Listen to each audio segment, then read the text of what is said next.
Do what thou wilt shall be the whole of the law. Today I will be reading Liber 2, The Message of Master Therion by Aleister Crowley. This text, one of Crowley's early works, serves as an essential part of his Thelemic philosophy, introducing the concept of will as the fundamental force in life. Disclaimer. Before we begin this reading, I want to make it clear that what follows is my personal vocal interpretation of Aleister Crowley's Liber 2, The Message of Master Therion. This is my own rendering of the text and should not be taken as the only or definitive way to understand it. I encourage each listener to explore the work for themselves, as it is meant to be approached with personal introspection and understanding. Crowley's writings, like all esoteric texts, are meant to be engaged with individually, allowing for deeper connection and personal insight. Please remember that these texts contain complex and layered concepts, and the meaning derived from them can vary greatly depending on the reader's own experiences, knowledge, and path. I suggest you read the work in its entirety and form your own conclusions, free from external interpretations, as your own understanding is the most important. Now, with that said, let us begin the reading of Liber 2, The Message of Master Therion.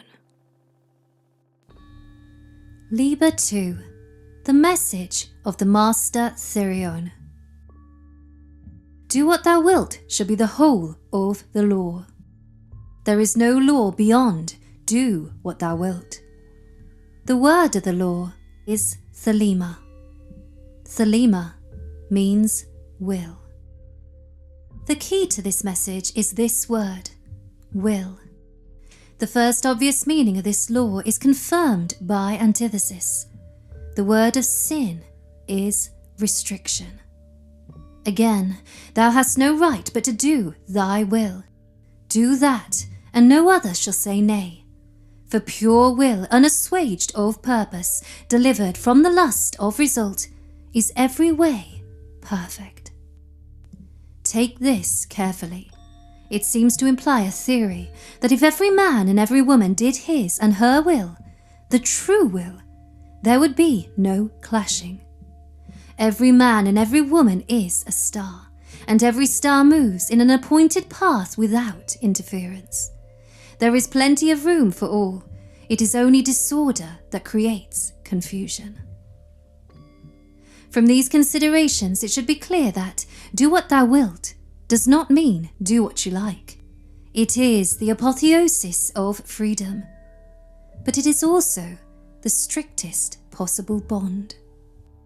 Do what thou wilt, then do nothing else. Let nothing deflect thee from that austere and holy task.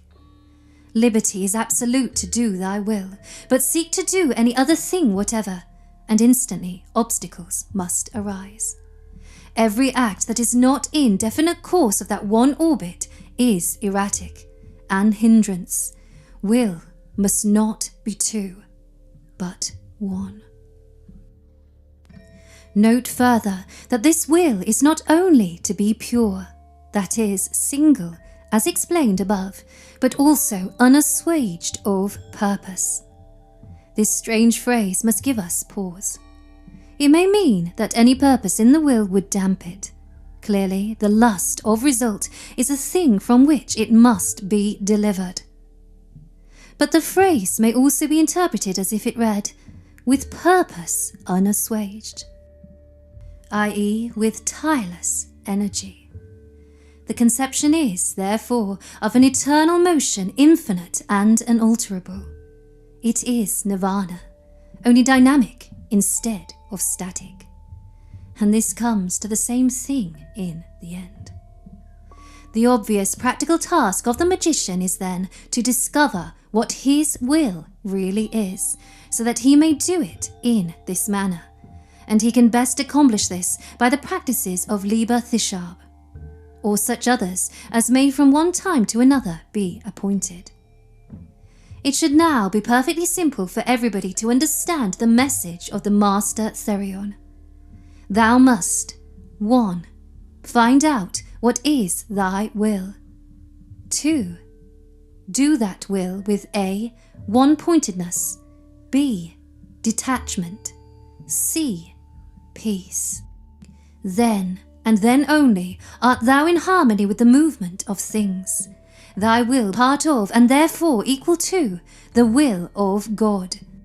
And since the will is but the dynamic aspect of the self, and since two different selves could not possess identical wills, then, if thy will be God's will, thou art that.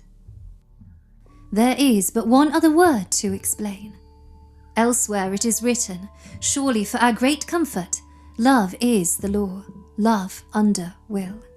This is to be taken as meaning that while will is the law, the nature of that will is love.